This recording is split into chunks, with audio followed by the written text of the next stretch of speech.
Long ago, during the turbulent age of the Three Kingdoms, there lived a man whose wisdom was feared more than the swords of entire armies. His name was Zhuge Liang. Some called him a strategist. Some called him a genius. Others believed he could see 10 moves ahead before anyone else had even made one. Yet even the wisest man can find himself trapped by fate. And one day, fate came riding toward him in the form of an army. The city of Xiqing rested quietly beneath the afternoon sun. Merchants sold their goods. Children played in the narrow streets. A gentle breeze drifted through the city gates. Inside his chamber, Zhuge Liang sat reading an ancient military text. The world seemed peaceful. Then the doors burst open. A scout stumbled into the room, covered in dust and gasping for breath. "Prime Minister!" The man's voice shook. "General Sima Yi is coming." Zhuge Liang slowly lowered his book. The room fell silent. "How many soldiers?" he asked calmly. The scout swallowed. 150,000. The officers around him turned pale. 150,000. An army large enough to swallow the city whole. The situation was hopeless. Most of Zhuge Liang's troops had already been sent elsewhere.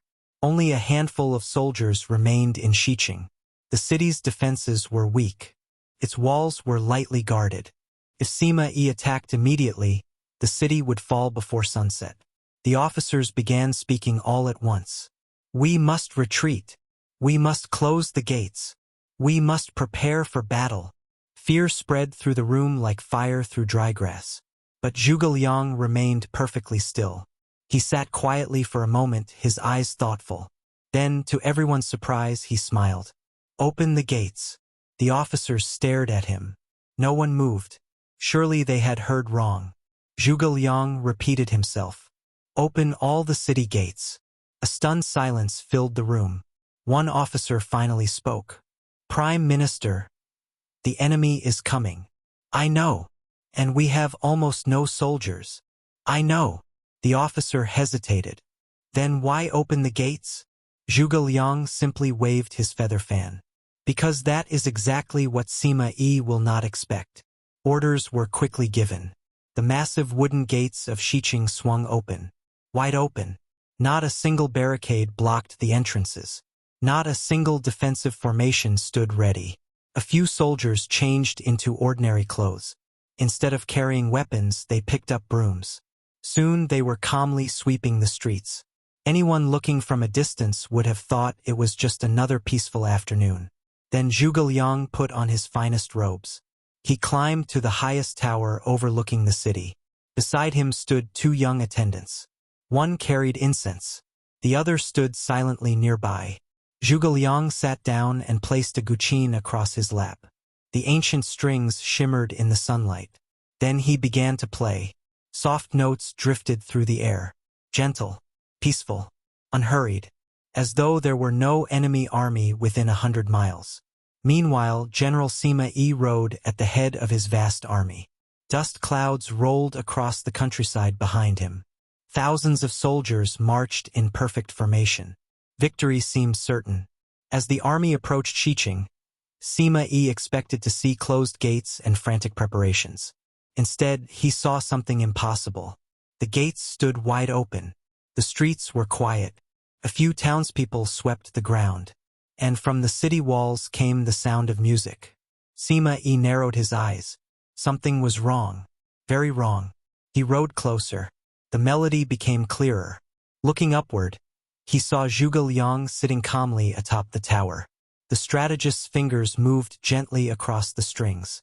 His face showed no fear, no concern, no urgency, only confidence. Sima Yi felt a chill run down his spine. He knew Zhuge Liang. Everyone knew Zhuge Liang.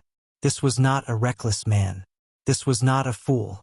If the gates were open, there had to be a reason. If Zhuge Liang appeared relaxed, there had to be a reason.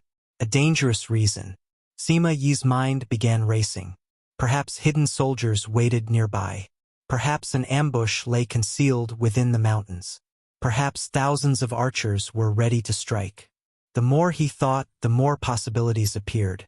And every possibility ended in disaster. His officers urged him to attack. The city is undefended. The gates are open. We can take it immediately. But Sima Yi shook his head. No. The officers stared in disbelief. No. Sima Yi kept watching the city, watching the music, watching the calm figure seated on the tower. Then he made his decision. Retreat. Trumpets sounded. Orders spread through the ranks. The great army turned around. Thousands of soldiers marched away without launching a single attack. Slowly, the dust cloud disappeared into the distance. The danger was gone. Xiqing was safe. Only after the enemy vanished beyond the horizon did the officers dare speak. One approached Zhuge Liang. Prime Minister, where was the hidden army? Zhuge Liang looked at him and smiled. There wasn't one. The officer froze. What? There were no hidden soldiers. No ambush. No. No reinforcements? No. The officer could hardly believe it. You risked everything. Zhuge Liang gently folded his fan. No. I relied on something stronger. The officer waited. Zhuge Liang looked toward the distant mountains where Sima Yi had disappeared. Then he said, I understood my enemy. Sima Yi did not retreat because of what he saw. He retreated because of what he imagined.